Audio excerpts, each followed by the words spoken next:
राधे राधे, जय माता की भक्तों। आप सभी का स्वागत करती हूँ स्पिरिचुअल ज्ञान साधना में और आप सभी से अनुरोध करती हूँ कि स्पिरिचुअल ज्ञान साधना को सब्सक्राइब कर लीजिए और बेल आइकन को प्रेस कर दीजिए ताकि आपको नई नई वीडियोस का नोटिफिकेशन मिलता रहे। ओम मंगल मांगले शिवे सर्वार्थ साधिके शरण्य त्र्यंबके गौरी नारायणी नमोस्तुते। जय माता की। राधे राधे भक्तों, कैसे हैं आप सभी लोग। आशा करते हैं माता जगत जननी की कृपा से सभी लोग बहुत अच्छे होंगे। बताने के लिए कमेंट में जय माता की राधे राधे अवश्य ही लिखिएगा। भक्तों, माघ मास के गुप्त नवरात्रि के पावन पवित्र दिन चल रहे हैं। आज गुप्त नवरात्रि की 5वीं तिथि है। 5वीं तिथि को हम माँ छिन्नमस्ता का पूजन करते हैं। आज की वीडियो में भक्तों हम आपको माँ छिन्नमस्ता की कथा सुनाएंगे और माता का स्वरूप बताएंगे और बहुत ही सुंदर जानकारी आज आपको मिलने वाली है। आइए भक्तों, प्रारंभ करते हैं ये सुंदर वीडियो।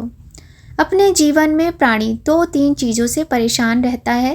वह अहम को पालता है, इंद्रियों पर उसका नियंत्रण नहीं रहता, आत्मनिरीक्षण नहीं करता, आत्मनियंत्रण नहीं होता। यही सभी अवगुण जब अपने जीवन में प्राणी धारण कर लेता है तो एक ऐसे प्राणी का निर्माण होता है जिसे कोई भी अच्छा नहीं मानता। देवी का अर्थ चूंकि प्रकाश है, इसलिए गुप्त नवरात्रि की 5वीं शक्ति सबसे अलग और शाश्वत संदेश लेकर आती हैं। तो भक्तों, आज माँ छिन्नमस्ता का दिन है। माँ छिन्नमस्ता का आज पूजन किया जाता है, उनकी पूजा का विधान है। अब हम आपको बताएंगे कि किन लोगों को माँ छिन्नमस्ता का पूजन करना चाहिए और क्यों करना चाहिए। बहुत ही सुंदर आगे आपको मिलने वाली है। भक्तों, आपसे एक बार अनुरोध करते हैं कि यदि चैनल पर पहली बार आए हैं तो सब्सक्राइब कर लीजिए और बेल आइकन को प्रेस कर दीजिए ताकि आपको महत्वपूर्ण वीडियोस का नोटिफिकेशन सबसे पहले मिले। तो भक्तों, आइए प्रारंभ करते हैं आज की ये सुंदर सी वीडियो। गुप्त नवरात्रि के 5वें दिन माँ छिन्नमस्ता की पूजा की जाती है। देवी को समर्पित मंदिरों में तंत्र के रूप में महाविद्या की पूजा की जाती है। देवी छिन्नमस्ता के मंदिर और सार्वजनिक पूजा सामान्य रूप से नहीं की जाती है। जब गूढ़ तांत्रिक परंपरा की बात आती है तो छिन्नमस्ता को एक महत्वपूर्ण देवी के रूप में देखा जाता है। देवी के मंदिर भारतीय राज्य ओडिशा के पूर्वी भाग के साथ साथ नेपाल में भी देखे जाते हैं।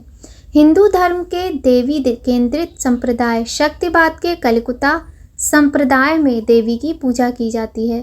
साधारण उपासकों द्वारा इसी वजह से इसे आम जनता के लिए उपयुक्त नहीं माना गया है, लेकिन इनकी अलग से पूजा करने का विशेष विधान दिया गया है। गुप्त नवरात्रि के 5वें दिन माँ छिन्नमस्ता की पूजा करने का नियम है। तंत्र शास्त्र में देवी छिन्नमस्ता की उपासना से समाज में प्रसिद्धि मिलती है। पूर्वी भारत जैसे पश्चिम बंगाल, झारखंड और उत्तर प्रदेश और नेपाल में इनकी विशेष रूप से पूजा की जाती है। छिन्नमस्ता की पूजा में यदि कोई कमी हो जाती है तो वह विपरीत फल देने वाली भी होती है। यही कारण है कि आम लोगों के लिए इनकी साधना को उपयुक्त नहीं माना गया है। देवी छिन्नमस्ता की पूजा करने से मनुष्य को समाज में सम्मान और प्रतिष्ठा प्राप्त होती है, साथ ही साथ सुख और समृद्धि का वरदान मिलता है। माँ छिन्नमस्ता की पूजा करने से ही केवल अपनी यौन ऊर्जा को नियंत्रित कर सकते हैं, बल्कि आध्यात्मिक ऊर्जा को भी बढ़ा सकते हैं। देवी अपने साधक को ज्ञान, समृद्धि, विजय, स्वास्थ्य और धन का आशीर्वाद देती हैं। छिन्नमस्तिका पूजा उन लोगों के लिए बहुत प्रभावी है जो बांझपन, यौन रोग और ऋण से संबंधित समस्याओं का सामना कर रहे हैं। माँ छिन्नमस्ता की पूजा व्यावसायिक हानि से उबरने में भी सहायता करती है। माँ छिन्नमस्ता की पूजा से समृद्धि, स्थिरता और लंबे जीवन के साथ साथ और भी अनगिनत लाभ होते हैं। छिन्नमस्तिका मंत्र कुंडलिनी जागरण में एक महत्वपूर्ण भूमिका निभाता है। कुंडलिनी योग माँ के अभ्यास के दौरान मूलाधारा चक्र के जागरण के लिए छिन्नमस्तिका मंत्र का जाप किया जाता है। माता छिन्नमस्तिका की कथा बहुत ही सुंदर है, छोटी सी कथा है, आइए आपको सुनाते हैं। माता छिन्नमस्तिका के विषय में एक पौराणिक कथा प्रसिद्ध है। कथा के अनुसार एक बार माँ मंदाकिनी नदी में स्नान कर रही थी। माता के साथ उस समय उनकी दो सहयोगी जया और विजया भी थी। स्नान करते समय माँ के सहयोगियों को भूख महसूस होने लगी। उन्होंने माँ से कुछ खाने के लिए मांगा। तब माँ ने उन्हें प्रतीक्षा करने के लिए कहा, पर अजया और विजया को बहुत जोरों से भूख लग रही थी, इसलिए वो बार बार माँ से खाने के लिए कुछ मांगते रहीं। सहायकों ने देवी से कहा कि माँ तो वो होती है जो अपने बच्चों को भोजन उपलब्ध कराती है। अपने सहयोगियों की बात सुनकर देवी भवानी ने अपना सिर काट दिया, जो उनके बाएं हाथ में गिरा। उनके सिर से खून की 3 धाराएं निकलीं। इनमें से 2 धाराओं को जया और विजया ने भस्म कर दिया, तीसरी धारा को देवी ने। तब से वह माता छिन्न मस्तिका के नाम से जानी जाने लगी। लेकिन जया और विजया को और रक्त चाहिए था, तो देवी ने अपना माथा काट लिया और उन्हें अपना रक्त अर्पित किया, इसलिए उन्हें छिन्न मस्तिका के नाम से जाना जाता है। बोलिए माँ छिन्न मस्तिका की जय। तो यह थी माँ छिन्न मस्तिका की छोटी सी कथा। आइए भक्तों, अब हम करते हैं माता की बहुत ही सुंदर आरती। आइए हम छिन्न मस्ता की उतारे आरती, भैर भी भक्ति से दिन रात चरण पखारती। संग है विजया जया का रक्त धारा बह रही, लोक मंगल के लिए माँ कष्ट भारी सह रही। सिर हथेली पर रख सदा रख भक्तगण को तारती। आइए हम छिन्न मस्ता की उतारे आरती, रक्त वसना सिर विखंडित हस्त 2 तन श्याम है। छिन्न मस्ता नाम जिसका राज रप्पा धाम है, जो भवानी दुष्ट दैत्यों का सदा संहारती। आइए हम छिन्न मस्ता की उतारे आरती, जो सती दुर्गा प्रचंडा चंडिका भुवनेश्वरी, सत्यरजतम रूपिणी जय अंबिका अखिलेश्वरी।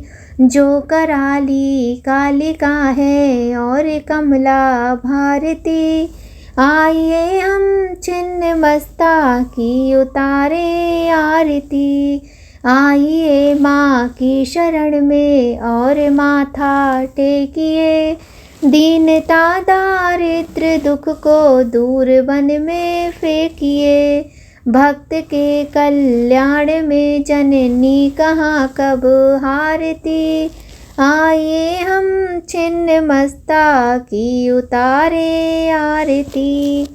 आइए हम छिन्न मस्ता की उतारे आरती। बोलिए माँ छिन्न मस्ता की जय।